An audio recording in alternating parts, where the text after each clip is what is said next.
So hello everyone, hello dear colleagues. We are going now to discuss the role of dietary protein in the maintenance of bone health. First of all, these are my disclosure.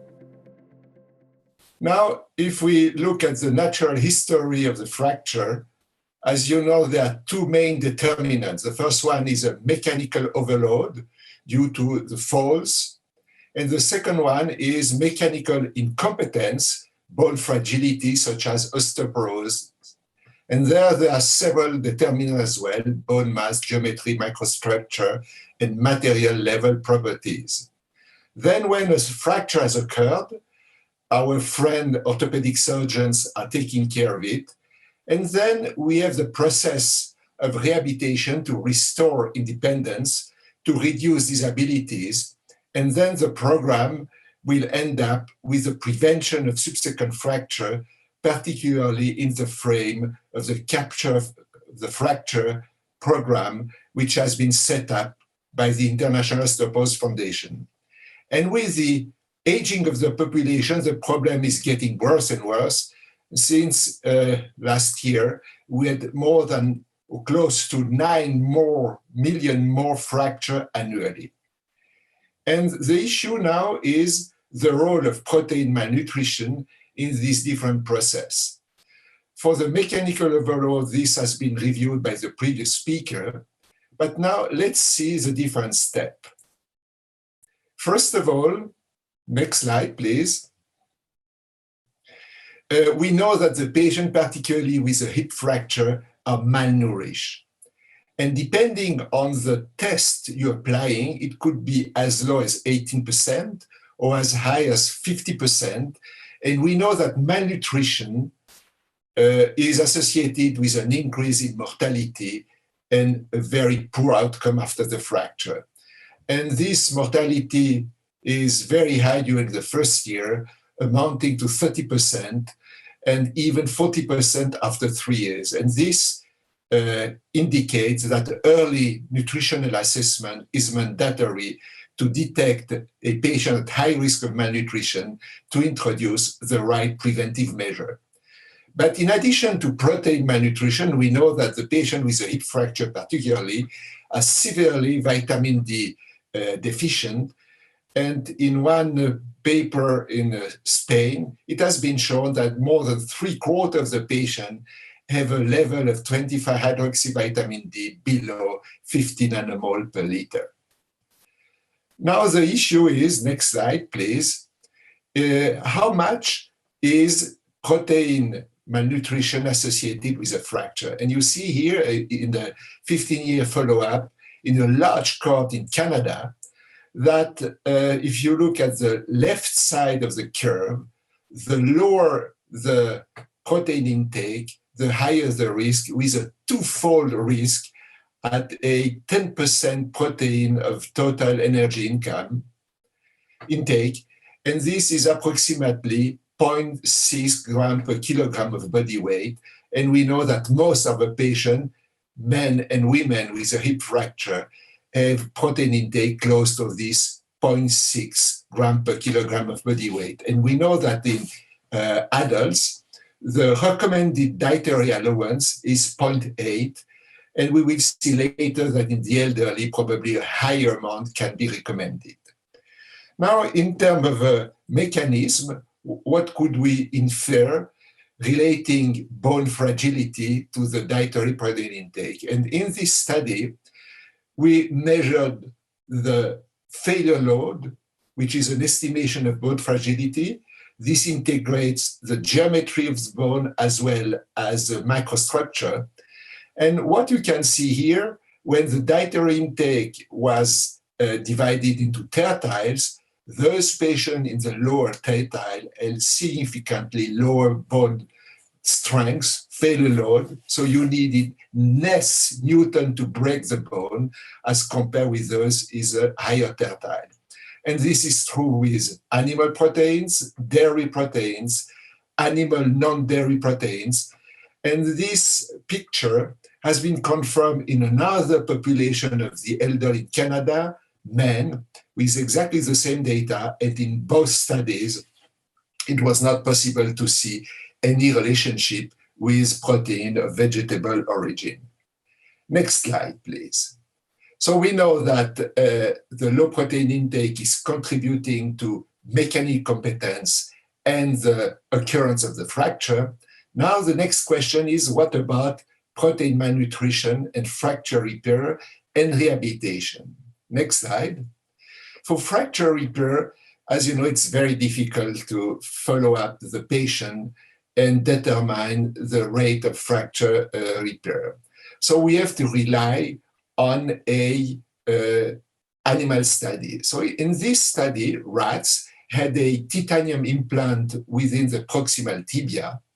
And you can measure here mainly two things. The first one, the strength to pull out the implant. And then you can see the macrostructure, how much the implant was integrated within the bone. And what you can see here, when the rat received a normal protein diet in black, there was a higher strength required to pull out the implant, while those rats with a low protein intake, so reminiscent of the patient with protein malnutrition, you needed less strength to pull out the implant. Now, next slide is, what about if we give back some protein to the patient with a hip fracture? And this is a randomized double-blind trial in patient with a recent hip fracture, and everybody received some calcium, everybody received some vitamin D, and then there was a supplement of 20 grams of protein. And what you can see here, there was a higher increase in IGF-1 in the supplemented, and there was some attenuation of the loss of bone mineral density at the femoral neck, FN, level. And this was associated with an improvement in the outcome, since the stay in the rehabilitation ward was reduced by 33% in those patients receiving the protein supplements. Next slide. And this type of results with other have been integrated in a meta-analysis by the Cochrane company. And what you can see here in blue are depicted the value which are significant on a statistical point of view.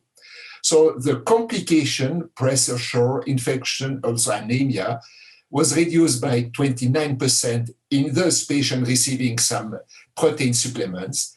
And when you combine this complication with the death rate, it was reduced by 33%, indicating that if you give some protein supplement following a hip fracture, you have a better outcome. And this was well supported, since if you look at the GI side effect, it was not higher as compared with the placebo group. Next slide, please. So this led to the ESPEN guidelines, and they said in recommendation 43, all the patients with a hip fracture shall be offered oral nutritional supplements after the operation in order to improve dietary intake and reduce the risk of complication.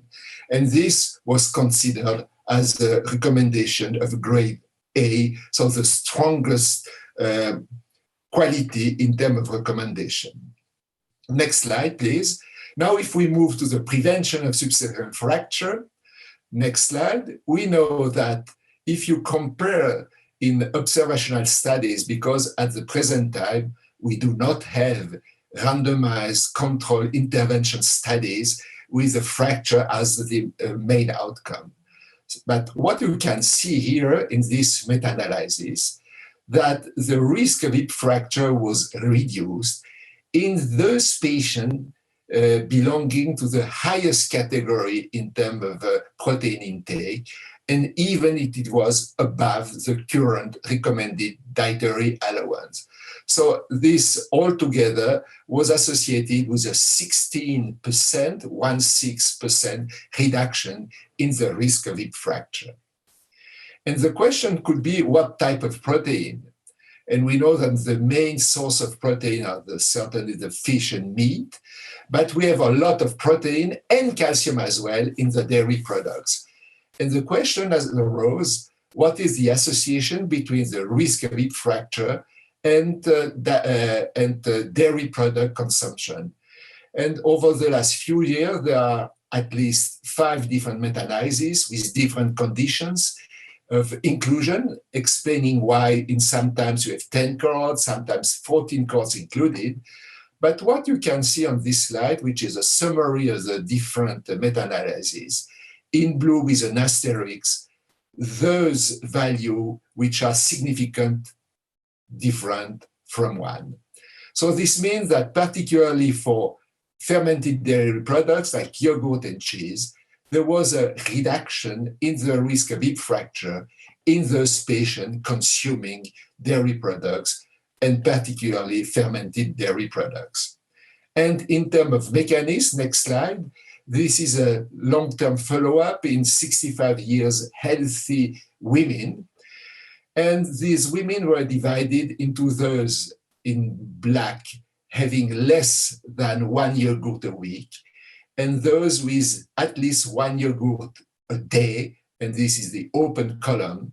And what you can see here when you look at the evolution over time of the CT area, cortical area, CT VBMD, so the cortical volumetric bone mineral density, or the trabecular area, or the total volumetric bone mineral density, those subjects with a very low intake of yogurt were losing bone much more than those with a daily intake of yogurt. Now, we could ask the question, what about the safety of this protein?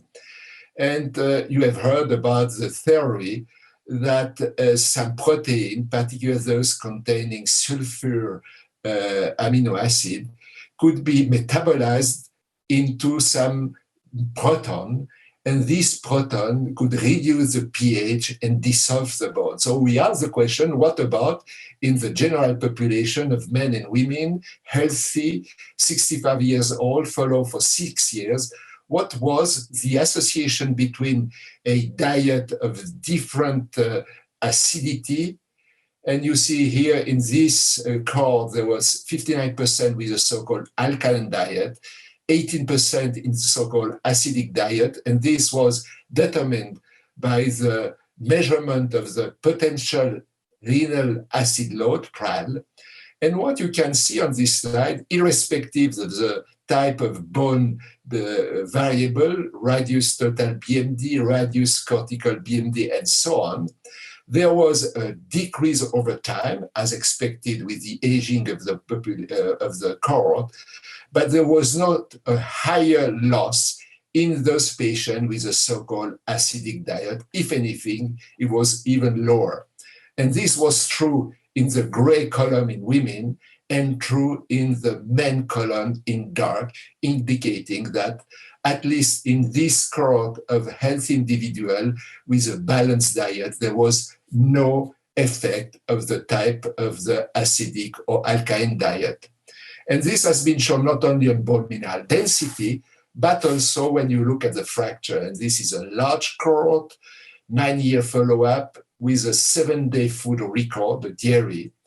And you can see here that the prevalence of osteoporosis or the prevalence of fracture was not influenced by the acidity of the diet, evaluated by the NEAP, so the net endogenous acid production, or the PRAL, the potential renal acid load, and this in patients with renal failure, CKD, or with patients having a preserved renal function.